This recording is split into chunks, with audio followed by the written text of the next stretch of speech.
महिला आरक्षण विधेयक बुधवार को लोकसभा से पारित हो गया। ऐसा बिल जिस पर पिछले 27 साल से लंबी बहस चल रही थी। इसका जिक्र बार बार चलता रहा और अब तक इसके नाम में कोई बदलाव भी नहीं किया गया, मगर 19 सितंबर वो तारीख है जिस दिन इसका नया नाम भी सामने आ गया।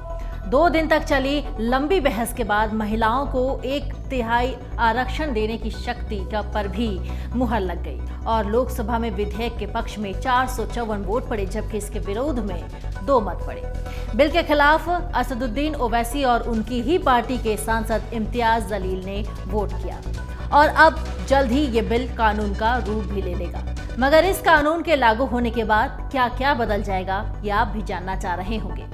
बदलाव जानने से पहले ये जान लीजिए कि इस बिल में क्या क्या प्रावधान है। पहला, लोकसभा और राज्य विधानसभा में महिलाओं के लिए 33% आरक्षण। दूसरा, महिला आरक्षण की समय सीमा 15 साल होगी और संसद में संशोधन के जरिए इस आरक्षण को बढ़ाया भी जा सकेगा।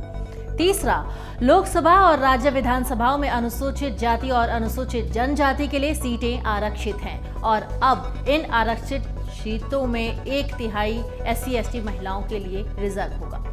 केंद्रीय गृह मंत्री अमित शाह ने लोकसभा में अपने संबोधन के दौरान कहा कि अगले साल होने वाले लोकसभा चुनाव के बाद जल्द ही जनगणना और फिर परिसीमन की कवायद शुरू की जाएगी। इसके बाद इस सदन में 1/3 महिलाएं होंगी। हालांकि जैसा कि विपक्षी सांसदों ने बताया कि बिल के कानून बनने के बाद लोकसभा और राज्य विधानसभाओं में महिलाओं के लिए 33% आरक्षण वास्तव में इतनी जल्दी वास्तविकता नहीं बन पाएगा, क्योंकि संविधान में दिए गए कुछ प्रावधानों के कारण इसे लागू करने से पहले जनगणना और परिसीमन अभ्यास की आवश्यकता जरूर होगी और 2027 से पहले इनमें से कोई भी नहीं हो सकता। इस बिल के कानून बन जाने के बाद महिला सांसदों की संख्या भी बदल जाएगी और केंद्रीय मंत्री अर्जुन राम मेघवाल ने बिल पेश करते हुए बताया कि अभी लोकसभा में महिला सांसदों की संख्या 82 है और कानून बनने के बाद ये संख्या 181 हो जाएगी। अब आइए जानते हैं कि महिला आरक्षण विधेयक कानून जब बनेगा तो कब बनेगा। अनुमान लगाया जा रहा है कि 2029 के चुनाव के आसपास शायद ये बिल कानून का रूप ले भी चुका होगा और कानून लागू भी हो जाएगा, उसका प्रभाव भी दिखेगा। इसके लागू होने में लंबा वक्त भी लग सकता है और बताया भी जा रहा है कि जनगणना के बाद जब परिसीमन होगा तब ये कानून लागू होगा, यानी 2024 के लोकसभा चुनाव में महिलाओं के लिए आरक्षण नहीं होगा जब तक जनगणना नहीं हो जाती और तब तक परिसीमन भी नहीं होगा। अभी 2021 की जनगणना नहीं हुई है और 2024 के चुनाव के बाद ही जनगणना होने की संभावना है। संविधान के तहत 2026 तक परिसीमन पर रोक भी लगी है और अब जब 2021 की जनगणना होगी तो उसके बाद ही लोकसभा सीटों का परिसीमन होगा और हो सकता है कि 2029 या फिर ये भी कह सकते हैं कि 2034 के लोकसभा चुनाव में महिला आरक्षण का फायदा मिल सकता है। अब आइए जानते हैं कि जनगणना और परिसीमन को लेकर अमित शाह ने क्या कुछ कहा है। गृह मंत्री अमित शाह ने अपने भाषण में विपक्ष के सवालों का जवाब देते हुए घोषणा की है। क्या घोषणा की है वो भी जान लेते हैं। उन्होंने कहा है कि परिसीमन प्रक्रिया ये तय करने का एकमात्र पारदर्शी तरीका है कि लोकसभा की 543 सीटों में से कौन सी सीट महिलाओं के लिए आरक्षित की जानी चाहिए। अमित शाह ने यह भी कहा कि जनगणना के आंकड़े वो आधार हैं जिस पर ऐसे निर्णय लिए जाने चाहिए। संविधान के अनुच्छेद 82 के अनुसार अगला परिसीमन 2026 के बाद पहली जनगणना के बाद ही होगा।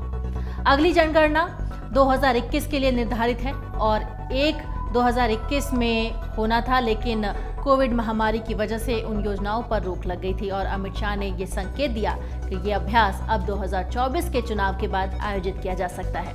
रिपोर्टों से पता चलता है कि ये 2025 तक नहीं हो पाएगा, जिसका अर्थ है कि 2027 से पहले डेटा संग्रह और आंकड़े जारी होने की संभावना भी नहीं है। आपको बता दें कि महिला आरक्षण बिल 27 साल से लोकसभा में अटका हुआ था। इसे सबसे पहले सितंबर 1996 में HD देवगौड़ा की सरकार के दौरान पेश किया गया था। इसके बाद अटल बिहारी वाजपेयी सरकार के दौरान भी ये बिल कई बार लोकसभा में पेश हुआ, लेकिन पारित नहीं हो पाया। कांग्रेस के नेतृत्व वाली यूपीए सरकार के दौरान मार्च 2010 में ये बिल राज्यसभा में भी पास भी हो गया, लेकिन लोकसभा में इस पर बहस भी नहीं हो सकी थी।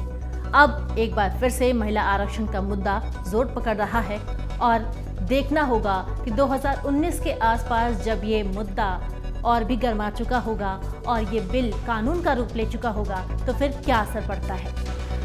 अमर उजाला अब आपके टीवी पर भी।